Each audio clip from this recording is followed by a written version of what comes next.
മന്ദം വിളിച്ചെന്നെ ഉണർത്തിടുമ്പോൾ N വിചാരശില്പി നിന്നെ പൊന്നു പൂശുമ്പോൾ എല്ലാം മറന്നു നിന്നിൽ അലിഞ്ഞിടും ഞാൻ.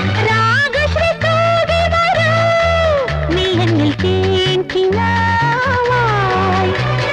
നീ എന്റെ അഴകായി വന്ന മലരായി പൂത്തു നിന്നു. മനസ്സിൽ മധുരമേകും നീ എന്നിൽ പൊന്മരാളം.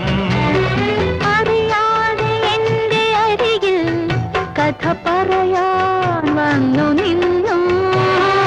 അറിയാതെ എന്റെ അരികിൽ കഥ പറയാൻ